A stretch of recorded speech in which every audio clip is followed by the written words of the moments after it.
Na kombo ya tata ya mwana pe ya tata Mulimo Centre ezali ngai ndeko na bino papa Futu André na pesi bino mbote partout epai bozwami. Lelo na kosala video oyo mpona kopesa réponse epai ya papa Ifonge oyo asalaki video concernant église kimbangiste. Biso nyonso tolandaki banalize oyo papa Ifonge asalaki, toyokaki ba conclusion oyo asalaki epai ya papa Alimia Mongala. Video wana ishokaki bato ebele et bakimbangiste mingi bapesaki déjà réponse, y compris papa Deito Tsumbo oyo tosalaka na ye ba video. Normalement biso tokanisaki tosala émission moko kaka po ete tokopesa réponse epai ya papa Ifonge, mais biso nyonso tozokoaccompagne problème ya coronavirus. Voyage epesamaki te yango wana papa Deito asalaki video oyo apubliaki déjà na YouTube oyo balandi yango nanu te, na invité bino bolanda yango. Ngai mpe namonaki ke nakoka kopesa baélément de réflexion kaka na papa Ifonge te, mais surtout mpona respect toza nango na bato balandaka ye, bakoka komituna, bakoka kozwa baélément oyo ekoki kopesa bango réflexion na tango oyo tokomi ya suka. Alors papa Ifonge alobaki nini? Nazali ko résumer bien sûr. Papa Ifonge alobaki na biso ete biso bakimbangiste tozali ba ignorant. Alors ignorance na biso wana ekomema biso na lifelo. Ignorance na biso ezali na sens ke tolakisaka kimbango oyo azali nzambe et pourtant kimbango alobaki na biso te azali nzambe. Mwana nzambe tolakisaka na mokili nkolo na biso Luzai Dialunga na Kiangani azali mwana na nzambe, azali na ye mwana na nzambe te. Mai ya nkamba oyo tolakisaka na mokili keza sacré, à vrai dire eza nango sacré te. Akizaki biso na ndenge toyibaka mbongo ya bandimi, alobelaki mpe papa Wemba moto asala akization wana likuta liboso. Aye koloba na biso ke vert et blanc oyo tolataka kimbango te moto ayebisaki biso tolataka yango. Et alobelaki mpe likambo ya papa Sami oyo biso nyonso tolandaki na ba réseaux sociaux esalamaki na Belgique oyo biso nyonso toakizaki à vrai dire, oyo biso nyonso tosenginyaki, et enfin toyebi mpe ke papa Sami asengaki pardon. Mais mpona korépondre papa Ifonge nalingaki naloba na yo boye. Papa Ifonge na laza ndeko na yo, kombo na ngai Futu André, na ye awa na Italie po ete place nzambe na bolingo kisolokele. Mwana nzambe Luzai Dialunga na Kiangani oyo fingaki, e Mulimo Centre oyo fingaki Simon Kimbangu. Diangenda kontima, e Mosi Simon Kimbangu Kiangani kiako kia batinda ngai, po ete tokoka kokotisa humanité na fin de temps ya histoire ya humanité. Landa ngai bien papa Ifonge, landa ngai malamu. Alors bakoko na biso balobi na biso ete mwana mutu bateyaka ebe na masese. Alors na kopesa yo lisese osala ba réflexion na nyonso kozala nango posa osala. Ezalaki na tata moko na mwana na ye babandaki kokata ligorodo. Tata moni ke fa katela mwana pa moni ke fa simbela kaka wana. Ba dérangeaki sage abandaki koleka na ye sage ya lobi bon. Lokola yo tata moni ke fo bokata ligorodo, yo kata kaka place mo katela wana, yo pe mwana simba kaka place olingi osimbela wana. Banda wana tata wana na mwana na ye bazali kokata kaka ligorodo ti lelo. Donc tout le monde a dit que la question est posée avec une sens ironie. Donc, bino mi balé na papa Limia na papa Ifonge bozali kokata ligorodo. Mais bino kakate, humanité tout entière, lelo ezali kokata ligorodo. Mais, tika na pese yo ba élément mususu kanisa. Olobi ke bakimbangiste bazwaka mbongo ya bandimi. Oui, bakimbangiste bazwaka mbongo e bazwaka mbongo ebele pona information na yo. Mais soki ozali analyste, tenir en considération données oyo que bakimbangiste bazwaka mbongo. Tenir pas en considération le fait que bakimbangiste bazali na ba école, bakimbangiste bazali na ba université, bakimbangiste bazali na ba hôpitaux. Comment tenir en considération le fait que bakimbangiste bazwaka mbongo sans tenir en considération que bakimbangiste bazali ko développer la société où il place vandi place église ezali à travers construction ya ba école, ya ba université, ya ba hôpitaux. Alors un bon analyste na première phase a tenir en considération ba éléments négatifs et ba éléments positifs tels qu'ils sont. Après si maoye ko tirer ba conclusion na yo. Lokola yo moni ke ko twa mbongo ezali élément moko négatif. Il fallait tenir en considération au moins l'élément où ils ont dit positif, il y a construction, il y a école, il y a université, il y a hôpital. Ce que vous allez pour ça de la côté, papa il faut que local comme ça là pour obtenir un faux analyste. Un analyste à la kandenge wanate. Pour nous tenir soyez que bakimbangiste bayamba papa ya chaque jour. Il y a bakimbangiste et non kimbangiste au bakinde kenkamba. Baliaka, balalaka, bamelaka, bafutaka, même pas 1 franc. Ils ont dit résultat, yambongo bakimbangiste bazwaka. Mais zelo na pesa yo profondeur na alliance où ils ont dit entre kimbangisme na christianisme. Pour nini, au lobaki na bisoto de mana église kimbangiste, ils ont dit église satanique, ils ont dit secte.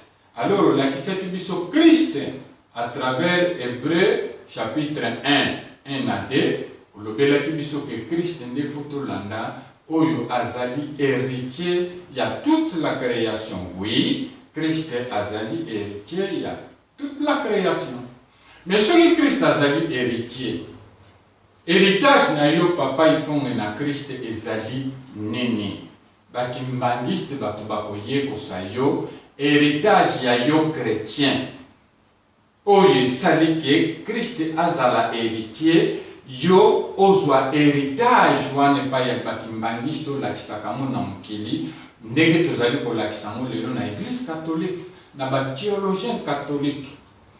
Eh bien papa ifonde, ndenge toyaka na mukili awa, toyaka poto manifester sans amour na biso et pa ya nzambe na biso, et pa ya bato na biso. Mwasi na biso, mobali na biso, bana na biso, tata na biso, maman na biso, bandeko na biso, bami na biso. Mais à un certain moment, élément moko o intervenaka pona eloba na biso ke sans yamour wana tozali ko manifester ezali limité na espace pe na temps. Donc il n'y a que 3 verbes à conjuguer. Naître, vivre et mourir. Voilà la mort, papa Ifong. Liwa, yamwana ya kopesa biso ba élément de réflexion tomituna, biso bato tozali banani. Touta wapi, tozali wapi, pe tozali kokende wapi. Alors, des philosophies à penser ya kopesa biso réponse.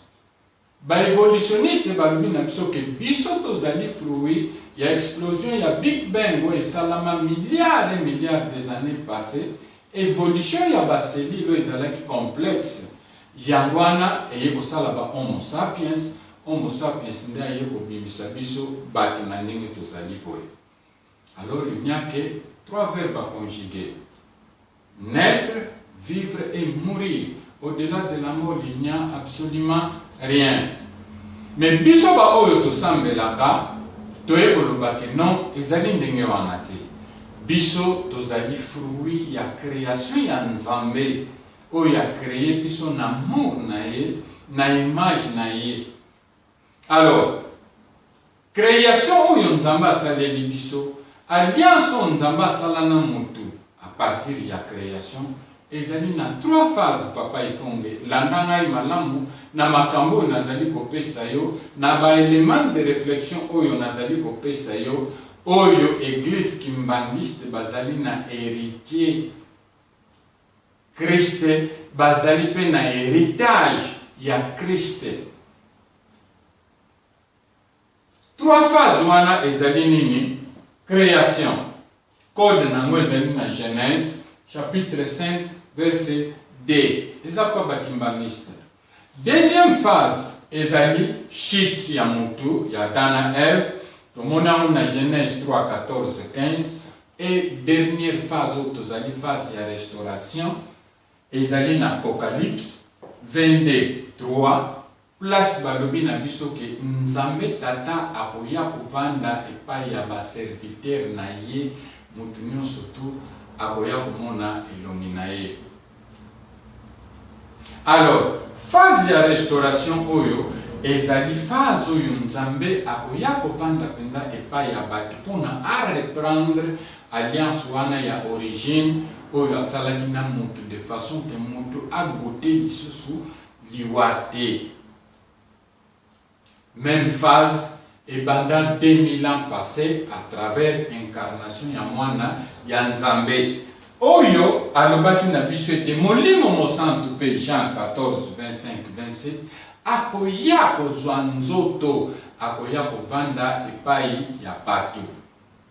Et enfin, na psaume 17, mwana Nzambe alobi, le Seigneur m'a dit, tu es mon fils, aujourd'hui j'étais engendré.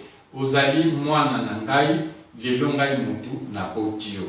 Tala phase ya restauration, ya alliance entre Nzambe créateur na œuvre na ye créé et bosalama au moment Nzambe tata, Nzambe mwana, Nzambe molimo santu bakozwa nzoto. Alors, phase oyo totangi na Bible papa, ya mwana bazali kobenga anthropomorphisme. Anthropomorphisme ezali chance oyo ezali koloba na biso ete Nzambe à un moment donné ya histoire akolongwa penza na sansi ya molimo aye kozwa bonzoto. Nzambe akobotama epai ya mwasi na mobali, Nzambe akobotama, Nzambe akovivre na bato, Nzambe akobala, Nzambe akobota et enfin Nzambe akokufa. Mwana Nzambe mutalobi na biso na Luc 17:37 ke place nzoto kozala place bavutu bakoya kosanganela. Mais pona loba na biso ke mort ezali fin ya vite na Jean 12:24 alobi na biso ke mbuma nyonso to ekoti na se ya mabele soki epoli te moye ebota mbuma mosusu ezali te. Tala mwana Nzambe atie sur le même plan sans ya koseme mbuma na sans ya kwantere mutu ndenge tokundaka mutu ndenge tolonaka mbuma ndenge pe tolonaka bandeko na biso. Me mutu azondima mbuma oyo alonaki ebimisi mbuma mosusu aza kowangana ndeko na ye oyo akundaki ke moye ase réincarné ezali te. Alors banthropomorphiste papa ifunge bazali komituna phase oyo ya Nzambe tata ya Nzambe mwana ya Nzambe molimo santo oyo bakoya kozwa nzoto bakozwila nzoto na libota nini. Libota nini oyo bazali na don wana ya koyamba Nzambe tata Nzambe mwana Nzambe molimo santo ntango bakoya kozwa nzoto. Libota nini oyo bazali na chance ya kokonserve, libota nini oyo bazali consacré ya kokonserve nzoto ya Nzambe tata Nzambe mwana Nzambe molimo santo. Papa ifunge libota wana ezali bakimbaniste, libota wana ezali peuple Congo. Mais pour mukimbango asala nini tango processus ya immigration esalami papa ifunge raisonner donner on alingi na pesa yo soki oko raisonner.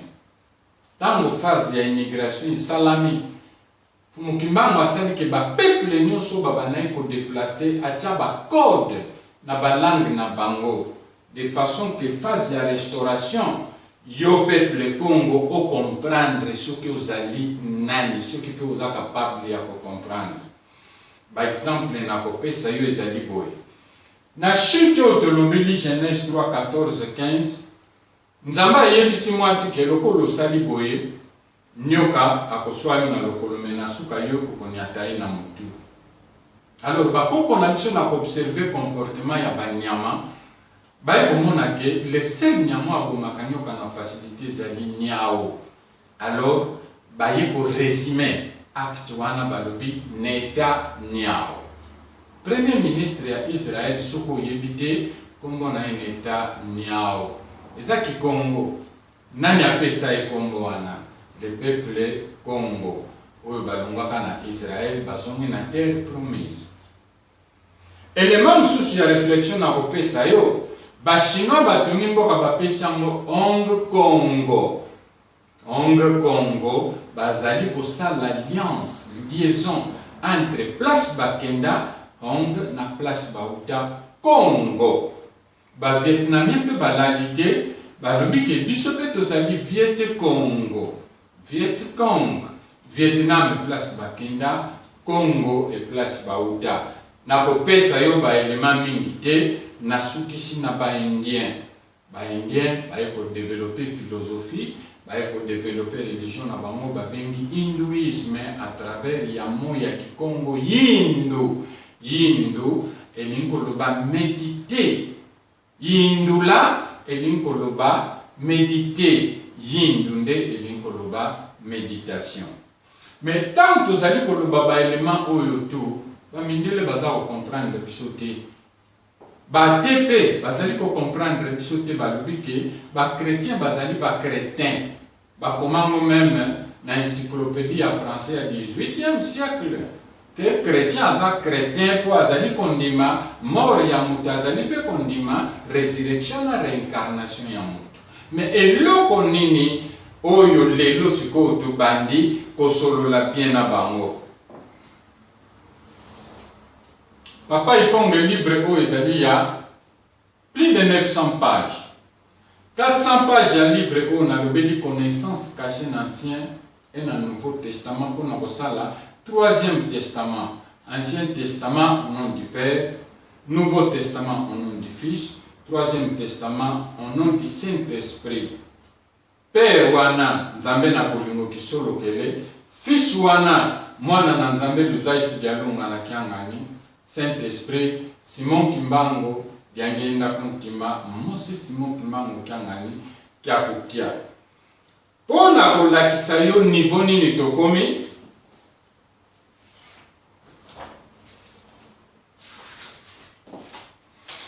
livre o ba mindele ba théologien ba komi yango ya ba italien. Oyo photo na ngai soko ko komona yango oyo pape yeyo livre ona komi yango bazali koyebisa pape tika lokuta pamba te bamoni troisième testament ya molimo santo oyo ozali kofinga Simon Kimbango sango na église ya basango ayebisi bandimi na ye ke totonda nzambe molimo mo santo Simon Kimbango a révélé biso connaissance au Christo akanaki biso tolongi. Mikolo eleki papa ifonge télévision ya Berlusconi babengaki nga na kendeki directeur technique ya programme yeyo batamba pesaki nga esimbaki te na lobaki na bango moye te batindaki taxi ti awa na ndako ememi nga na station ya Bologne train tokutaki yango tozalaki na retard nasengaki nzambe na bolingo Simon Kimbango kiangani kia kokia volonté na yo esalama atelemisaki train wana pendant 15 minutes nakendeki nazwaki train wana alobi na ngai tala tike basombeli yo tike batindelaki nga na WhatsApp écriture mandombe mapa mitano na mbisi mibale oyo nzambe na bolingo alakisaki na disciple na ye papa David Wabeladio pai mapa mitano mbisi mibale oyo Christ a multiplié na montagne ya Tibériade. Ezali pona confort oyo bazali kotia te ke batie taxi à disposition partout jusqu'à ce que na komaki na Milan taximen à disposition. Ezali pona argument oyo ozali ko présenter Simon Kimbango. Na réunion technique papa ifonge tata oyo nazwi livre na pesier comme geste à bonne volonté.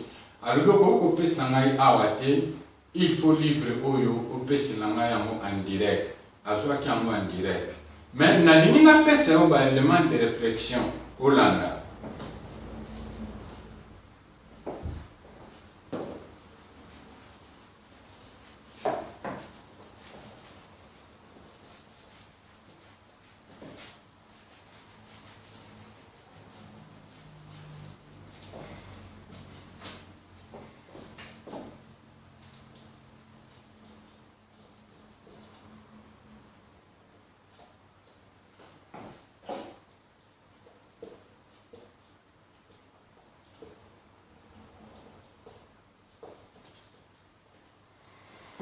Papa Ifonge, nalingi na pesa au ba élément de réflexion au banda au sala réflexion. N'a vu en considération Genèse chapitre 5, Actes des apôtres 2, 3, 4. Pour nani, pour livre autobengaka Bible ezalaka na 5 livres au babengaka Pentateuco. Pentateuque, dans le sens que 5 livres, yangwana ezali base de l'Ancien Testament. Yangwana nazui Genèse 5. Pour la nini nazui Acte des apôtres 2, 3, 4. Nan la kisayo profondeur ya relation entre Kimbango, Molimo Santo, na mwana na ye Christe oyo zali kofinga. Ba élément de réflexion oyo epesayo quand même possibilité ya ko réfléchir. Tango mwana nzamba akufi, bapotre bavandaki na mama mwilu po bapotre wana bazalaki ba Congo. Alors, bavandi babanai kobanga kendenge ezali bo bajuif bakoya kosevenger contre bango. Alors, tango bazeli wana na 3e jour mwana na nzambe asekwi. Aye pai bazalaki, alors bango bamoni ke ndenge nkolo asekwi boye alingi reprendre le royaume ya David. Alors, biso pe bapotre tolingi to régner, batuni nkolo, olingo reprendre le royaume à David. Mwana nzamba bina bango ke etali bino te. Bino nde bozela molimo santo ako consacrer bino, molimo santo Simon Kimbangu, bokozala ba témoin na ngai na Jérusalem, na Samarie, partout au monde. Effectivement, 50 jours après Papa Ifonge, 50 jours après résurrection mwana nzambe, molimo santo Simon Kimbangu abimeli bapotre tremblement de terre salami bapotre babandi koloba balangue de feu. Jour wana yangwana babengaka jour ya Pentecôte pona nini panta. Donc penta na grec linkoloba 5. Pentecôte linkoloba 50 jours après résurrection mwana nzambe yosai sudialunga na kiangani nde Kimbangu Simon a se manifestaki pa ya apostolo. Simon Kimbangu aponaki 3 apôtres, aponi Pierre, Jean na André. Pierre ayaki na Roma place ba crucifia ye mutu na sima kolo likolo. Jean akoma livre ya Apocalypse na Patmos na Grèce. André akenda pe na Patraso na Grèce. Mais avant basala voyage wana Simon Kimbangu oyo bandi kofinga molimo santo apesa mo ya Pentecôte et pas ya apostolo. Moni na pesa kie Papa Ifonge zwamo oyo.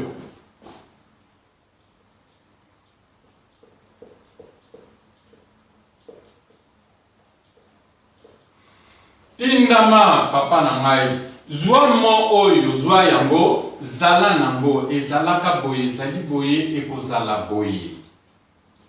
Apostolo azimo oyo abombi. Apôtre André akei na Patraso kuna bakangi.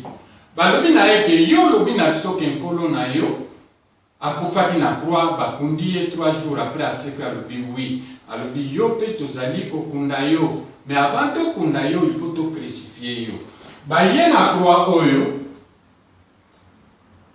o mwana nzamba akufela apôtre André alobi nazali dignité nakufela na même croix que nkolo na ngai. Alors barote croix oyo 45 degrés bazui croix oyo o nyonso asala école ya chauffeur croix oyo babengaka yango croix ya Saint André mpona nini bacrucifiaka ye na croix oyo babomi ye bakundi ye bango bakanisi ke histoire esukeli wana. Mais en 1887, le 12 septembre, Simon Kimbangu kako ya pesaka yimo otindama aye kozwa lisusu nzoto pona ko complete phase oyo tolobelaki ya anthropoformisme ke nzamba ko ya kozwa nzoto penza akolia fumbwa na makayapo. Alors le 12 septembre 1887, Simon Kimbangu azwi nzoto. Le 12 février 1914 à Botiki Solokele, le 25 mai 1916 à Botimwana Nzambe, et enfin, le 22 mars 1918 amiboti lisusu en tant que molimo mosantu. Mais na ndako ya ye mwana na Nzambe Luzaisu Dialunga na Kiangani, le 12 octobre 1951, Simon Kimbangu akufi na Lubumbashi, Simon Kimbangu Kiangani abotami na Nkamba. Landa likambo nazali kopesa yo papa Ifonge. Tango eleki 50 ans, donc 1951 à 2001, molimo mosantu Simon Kimbangu Kiangani akokisi 50 ans, mwana Nzambe akufi atiki nzoto na mabele oyo, Ligue 1737. Molimo santu akokisi 50 ans, abandi musala na ye, kombo na ye mosi Simon Kimbangu Kiangani kiakokia. Alobi na biso nini? Alobi na biso ke ya droite ma et na gauche, à gauche et qui à droite. Papa Ifonge tozumoni mandat na français, tozuni mon mandati na italien, na portugais et ça va verbe moko impératif. Tindama na sens katinda ki ba posto le baki de côté ya sango, tozuni mandat encore une fois na sens que to kendi côté ya sango. Soki oyo ezali croix ya Saint-André, bongo croix ya mwana Nzambe, o azali héritier ezali wapi? Croix ya mwana ya Nzambe, papa Ifonge, yango nda. Nda, ya mwana ezali croix ya mwana Nzambe, donc bokende. Ufinga ki mai ya Nkamba papa, molimo santo alobi na biso tozwa mai ya Nkamba totala chiffre 5 oyo, epesi biso D. Total yango na C, D epesi biso 5. Et total yango vers de droite vers gauche, 5 epesi biso D. Na lobi na yo ke na Tibériade, mwana Nzambe amultipliaki mapa mitano na mbisi mibale. Nani apesaki yango apôtre André par rapport ya nini? Par rapport ya ba diagonale oyo mbisi mibale ezali kosala, par rapport ya diagonale mapa mitano ezali kosala. Olobai ke mai ya Nkamba eza na ngoma isacré te tala na Genèse 1-2. Mokili ezalaka vide me molimo ya Nzambe ebandaki kotambola likolo ya mai.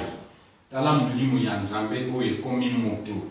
Mutu azali na maboko mibale na chaque loboko misapi mitano, azali na makolo mibale na chaque lokolo misapi mitano. Tala héritage ya bakimbaniste papa. Nzambe asali ke mutu asala miroir. 2 Corinthiens chapitre 3 17 18.